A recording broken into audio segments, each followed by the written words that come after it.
আজ আমরা জানব আমাদের second type of non destructive testing, যেটি হলো আল্ট্রাসনিক টেস্টিং। আল্ট্রাসনিক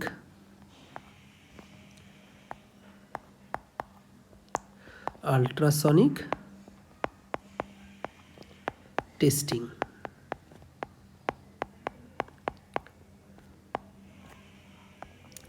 যেটার শর্ট ফর্ম হলো ইউটি। আল্ট্রাসনিক টেস্টিং বেসিক্যালি একটি নন ডিস্ট্রাকটিভ টেস্টিং। এটি একটি নন ডিস্ট্রাকটিভ টেস্টিং, অর্থাৎ যে কম্পোনেন্ট বা স্পেসিমেনটির উপর এই টেস্টটি করা হবে সেই স্পেসিমেনের বা কম্পোনেন্টের কিন্তু কোনো ড্যামেজ হবে না।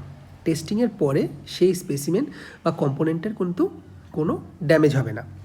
তাহলে ডিস্ট্রাকটিভ টেস্টিং কোনগুলো? ডিস্ট্রাকটিভ টেস্টিং হলো যেমন আমরা ইউটিএম মানে ইউনিভার্সাল টেস্টিং মেশিনে কোনো স্পেসিমেনের স্ট্রেংথ ফাইন্ড আউট করব টেনসাইল টেস্টের মাধ্যমে বা কম্প্রেসিভ টেস্টের মাধ্যমে। সেক্ষেত্রে কিন্তু after completing the test the component or specimen get damaged, অর্থাৎ স্পেসিমেন বা কম্পোনেন্টটি কিন্তু ড্যামেজ হয়ে যায়। কিন্তু নন ডিস্ট্রাকটিভ টেস্টিংয়ের ক্ষেত্রে কিন্তু স্পেসিমেন বা কম্পোনেন্টটির কোনো ড্যামেজ বা কোনো ক্ষতি হয় না, প্রথমে যেরকম ছিল ঠিক সেরকমই থেকে যায়। তো এটি হলো একটি নন ডিস্ট্রাকটিভ টেস্টিং। আল্ট্রাসনিক টেস্টিংটি হলো একটি নন ডিস্ট্রাকটিভ টেস্টিং।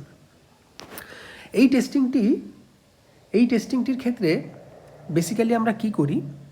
আমরা একটা হাই ফ্রিকোয়েন্সি সাউন্ড ওয়েভকে ইউজ করি। কিসের জন্য? আমরা হাই ফ্রিকোয়েন্সি এই টেস্টিংয়ের জন্য বেসিক্যালি আমরা কি করি?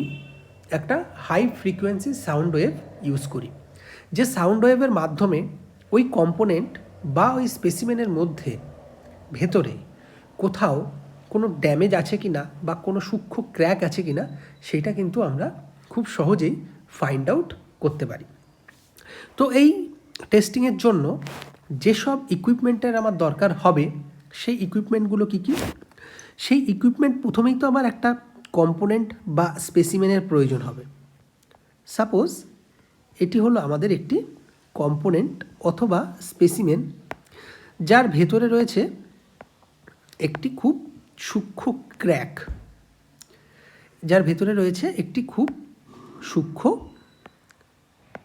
ক্র্যাক, সাপোজ এটি আমাদের ক্র্যাক।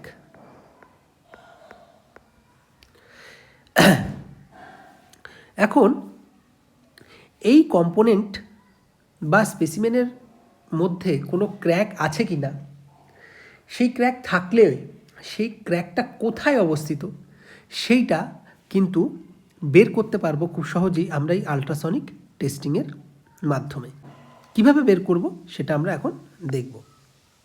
প্রথমেই এই টেস্টিংয়ের জন্য যে কম্পোনেন্টগুলো আমার প্রয়োজন তার মধ্যে ফার্স্ট সেটি হলো একটি পিজো ইলেকট্রিক ট্রান্সডিউসার, অর্থাৎ একটি ট্রান্সডিউসারের আমার প্রয়োজন, যে ট্রান্সডিউসারের মাধ্যমে আমরা সহজেই ওই ক্র্যাকের উপস্থিতি এবং তার অবস্থান দুটোই কিন্তু ফাইন্ড আউট করতে পারবো।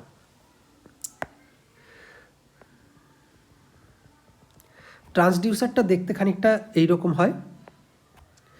এটি হলো আমাদের পিজো ইলেকট্রিক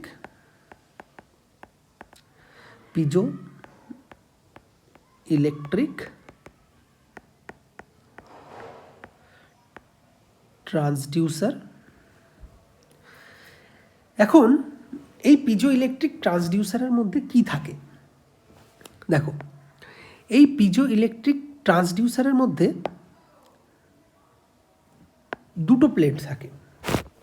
প্রথম প্লেট, উপরের দিকে যে প্লেটটি থাকে সেটা অ্যাজ আ রিসিভার হিসাবে কিন্তু আমাদের কাজে লাগে। সেই প্লেটটাকে বলা হয় রিসিভার।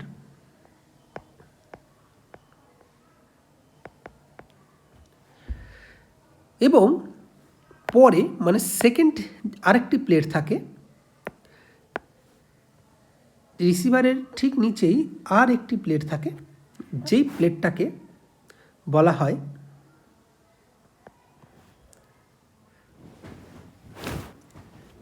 Frequency generator.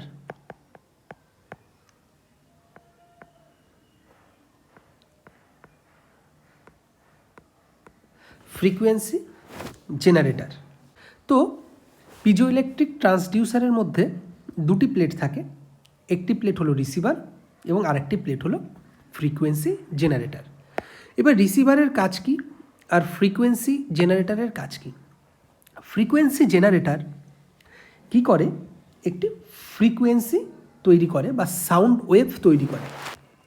সেই সাউন্ড ওয়েভটা ধীরে ধীরে সামনের দিকে অগ্রসর হয়। অগ্রসর হয়ে কম্পোনেন্টের একেবারে অপোজিট এন্ড, মানে এই এন্ডটি, এই অপোজিট এন্ডে গিয়ে ধাক্কা খায়, ধাক্কা খেয়ে আবার বিপরীত দিকে চলে আসে। ধাক্কা খেয়ে অপোজিট এন্ডে ধাক্কা খেয়ে আবার অপোজিট ডাইরেকশানে ট্রাভেল করে। অপোজিট ডাইরেকশানে ট্রাভেল করার পর ওই ওয়েভটি এই রিসিভারের মাধ্যমে রিসিভ করা হয়। তাহলে দেখো, ফ্রিকোয়েন্সি জেনারেটর যে ফ্রিকোয়েন্সিটি তৈরি করলো, সেই ফ্রিকোয়েন্সি একবার টপ এন্ড থেকে বটম এন্ডে গেল এবং দেন আবার বটম এন্ড থেকে টপ এন্ডের দিকে আসলো। মানে ওই ফ্রিকোয়েন্সিটি টোটাল এতটুকু ডিস্টেন্স ট্রাভেল করলো, একবার নিচে আসলো, একবার ওপরে গেল। তো এই যে ডিস্টেন্সটা ট্রাভেল করছে, এই ডিস্টেন্সটা ট্রাভেলের জন্য ওই ফ্রিকোয়েন্সির কিছুটা সময় লাগে। ধরলাম ওই সময়টি হলো টি, সময়টি হলো টি। এখন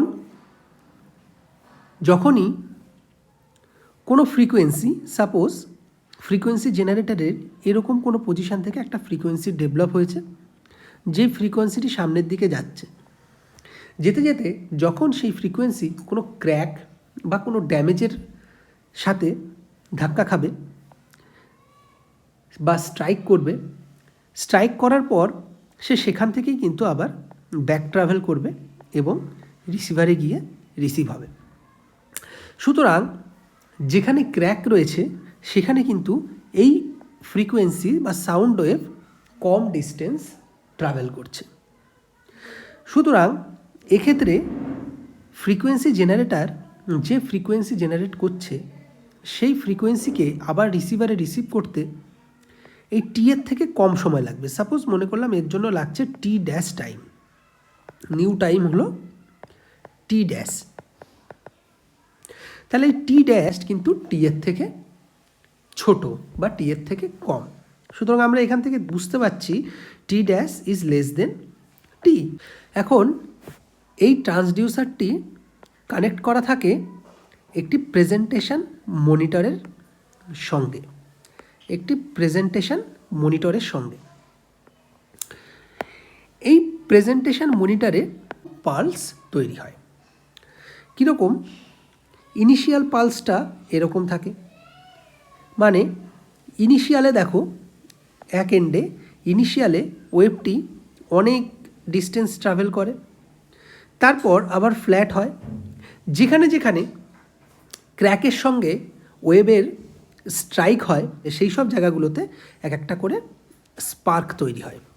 যেসব জায়গায় ক্র্যাকের সঙ্গে ওয়েভের স্ট্রাইক হয়, সেই সব জায়গায় এরকম একটা করে স্পার্ক তৈরি হয়। ঠিক যেমন হার্টবিটের ক্ষেত্রে যখন ইসিজি করা হয় তখন যেরকম স্পার্ক তৈরি হয়, ঠিক সেরকমই ইসিজির ক্ষেত্রে যেরকম স্পার্ক তৈরি হয়, ঠিক সেরকমই যেখানে যেখানে ওয়েভ কম ডিস্টেন্স ট্রাভেল করছে, ঠিক সেই সব জায়গায় কিন্তু এরকম একটা স্পার্ক তৈরি হয়।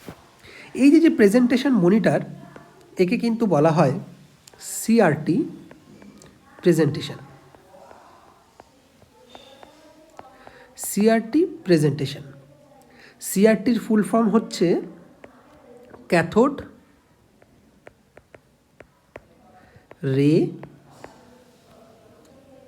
টিউব। সুতরাং সিআরটি প্রেজেন্টেশন মানে ক্যাথোড রে টিউব।